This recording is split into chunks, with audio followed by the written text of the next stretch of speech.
बंगाल की सेवा करना, बंगाल को सुरक्षित करना,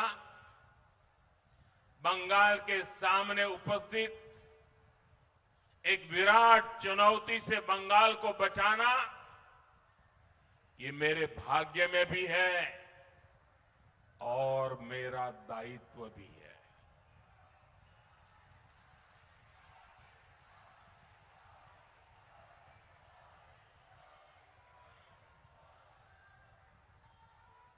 और इस दायित्व से मैं पीछे नहीं हटूंगा।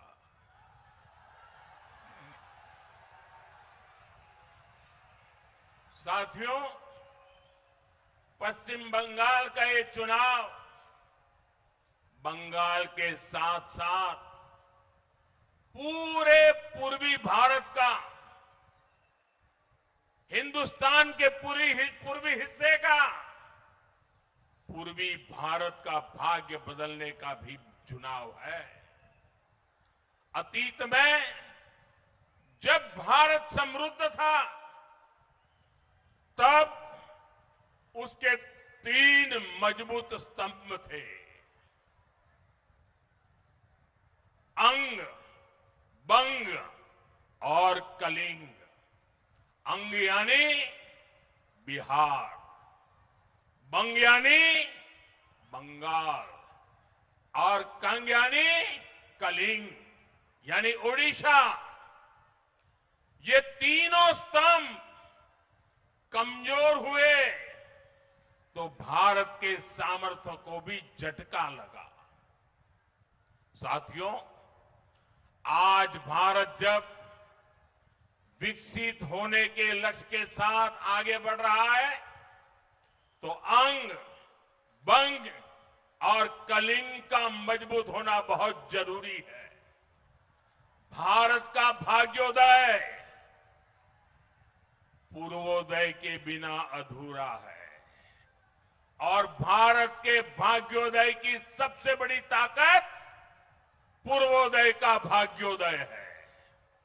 और इसलिए भारत का भाग्योदय और पूर्वोदय दोनों एक दूसरे की पूरक शक्ति है। और इसलिए मैं 2013 से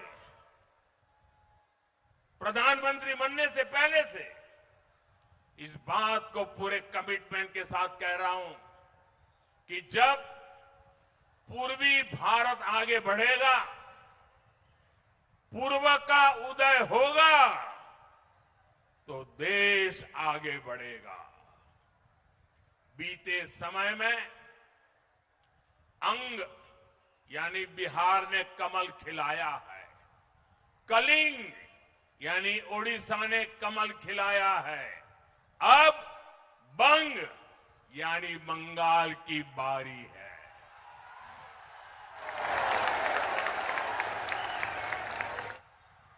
और यहां जो माहौल मैं देख रहा हूं, इस बार बंगाल में भी कमल खिलना तय है। अंग, बंग और कलिंग, इस त्रिशक्ति का भरोसा बीजेपी पर है।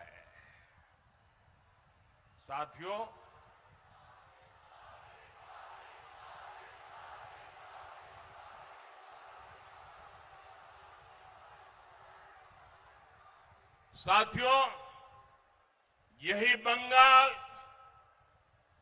यही प्रेसिडेंसी रीजन है जिसने जनसंघ को राजनीतिक आधार दिया था। बंगाल ने डॉक्टर श्यामा प्रसाद मुखर्जी को सांसद चुना था और उनकी प्रेरणा बीजेपी का संकल्प बन गई। जम्मू कश्मीर से आर्टिकल 370 हटाकर हमने डॉक्टर मुखर्जी का एक संकल्प पूरा किया है। अब हमारे सामने डॉक्टर मुखर्जी का एक और संकल्प है। वो संकल्प है बंगाल की समृद्धि। और शरणार्थियों की समस्याओं का पूरा पूरा समाधान। और बंगाल में बनने जा रही बीजेपी सरकार डॉक्टर मुखर्जी के उनके इस संकल्प को पूरा करके दिखाएगी। साथियों, भारत की प्रगति, संस्कृति और आजादी में बंगाल की संतानों ने बहुत बड़ी भूमिका निभाई है। यहां से कुछ ही दूरी पर ऋषि बंकिम जी का घर है। ये कितना बड़ा संयोग है, जब वंदे मातरम के 150 साल पूरे हुए हैं, तभी बंगाल भी एक ऐतिहासिक परिवर्तन करने जा रहा है। साथियों, वंदे मातरम गुलामी से मुक्ति का मंत्र बना था। 21वीं सदी में वंदे मातरम को हमें बंगाल के नवनिर्माण का मंत्र बनाना है। मैं बंगाल के हर परिवारजन को भरोसा दिलाता हूं, हम सुजलाम सुफलाम को नीति बनाएंगे, शस्य श्यामलाम को रोजगार की प्रेरणा बनाएंगे, मलयज शीतलाम को सुख समृद्धि का स्रोत बनाएंगे और दुर्गा की शक्ति को सुरक्षा और न्याय की गारंटी बनाएंगे।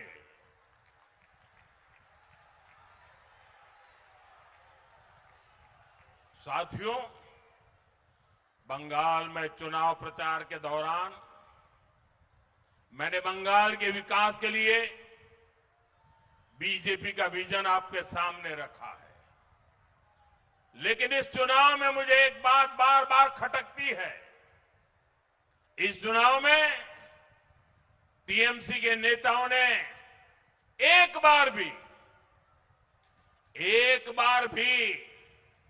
मां, माटी, मानुष का नाम तक नहीं लिया।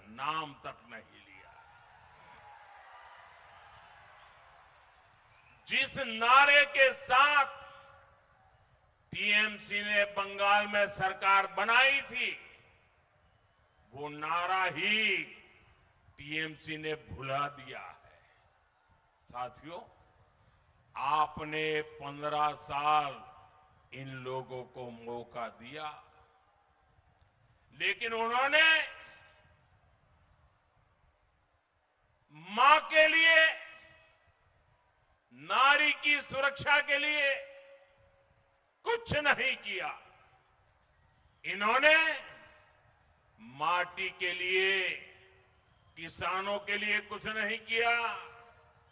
टीएमसी ने युवाओं के लिए भी कुछ नहीं किया। जब बताने के लिए कुछ नहीं है, तो टीएमसी ने एक ही फॉर्मूला अपनाया है। टीएमसी का फॉर्मूला है, गाली दो, धमकी दो, झूठ बोलो, जोर से बोलो, बार बार बोलो। इन्होंने मोदी को गाली दी। इन्होंने सेना, संवैधानिक संस्थाएं, सबको गालियां दी। टीएमसी ने बंगाल के लोगों को धमकियां दी, गुंडागर्दी की भाषा में उनसे बात की। लेकिन किसी भी टीएमसी के नेता ने, इतना बड़ा चुनाव चल रहा है, लेकिन अपना 15 साल के काम का रिपोर्ट कार्ड एक बार भी नहीं बताया। साथियों, जो अपने काम का रिपोर्ट नहीं बता सकते, क्या उनको मौका देना चाहिए क्या? ऐसे लोगों को मौका देना चाहिए क्या? जब कुछ किया ही नहीं तो बर्बादी करने के लिए मौका देंगे क्या? साथियों, टीएमसी के पास बंगाल के भविष्य का भी रोड मैप नहीं है। भविष्य में बंगाल के लिए लोग क्या करेंगे, बंगाल को कहां ले जाएंगे, टीएमसी वाले ये भी नहीं बताते, क्योंकि इनके पास न विजन है और न ही कुछ करने की नीयत है। साथियों, बंगाल में परिवर्तन क्यों आवश्यक है, इसका जवाब बैरकपुर से बेहतर भला कौन जानता है।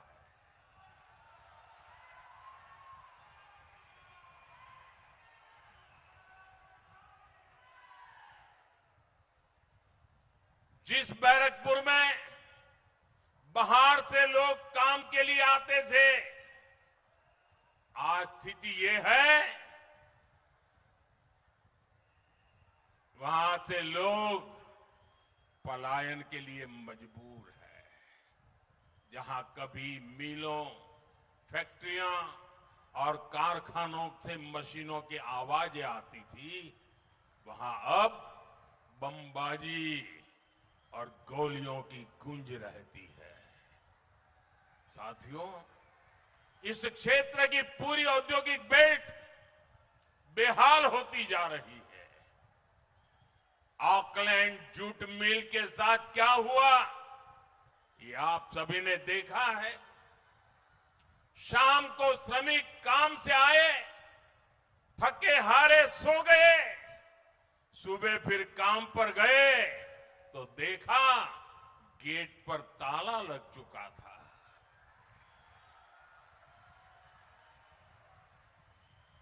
ऐसी खबरें आज बैरकपुर का, बंगाल का दुर्भाग्य बन चुकी है।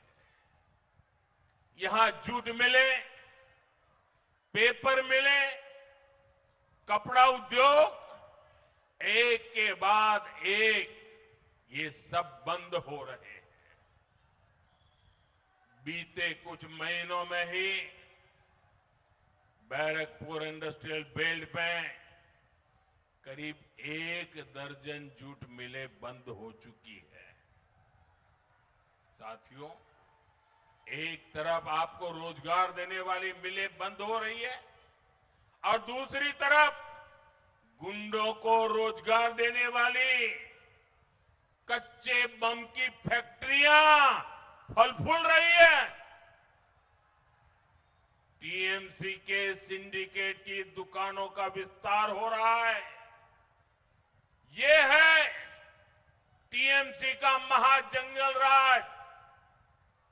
आप सोचिए,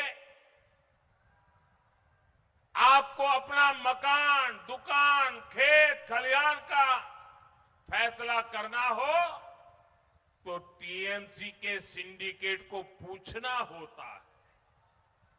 तो फिर नई फैक्ट्री और कारखाने लगाने के लिए क्या क्या नहीं करना पड़ता होगा। इसलिए टीएमसी के इस सिंडिकेट को भगाना ही होगा, टीएमसी को हराना ही होगा। हराओगे, पूरी ताकत से हराओगे।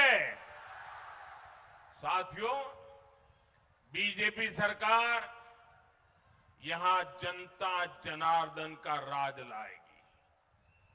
बीजेपी सरकार यहां कानून का राज लाएगी। आज भारत की मैन्युफैक्चरिंग के लिए पूरी दुनिया उत्साहित है। मैं आपको भरोसा दिलाता हूं, कोलकाता के इर्द गिर्द का ये पूरा इलाका मेक इन इंडिया अभियान का एक बहुत बड़ा हब बनेगा।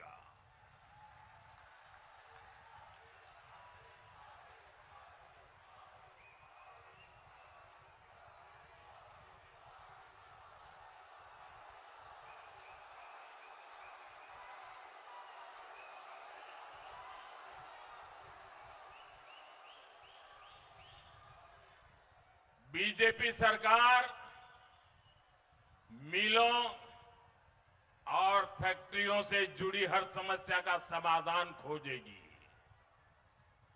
यहां जो भी इंडस्ट्री संघर्ष कर रही है उसके लिए बीजेपी सरकार एक ठोस रिवाइवल प्लान बनाएगी। आप यहां बीजेपी का सीएम बनाइए और फिर पीएम सीएम एक साथे, पीएम सीएम एक साथे उन्नयन होवे दीने राते।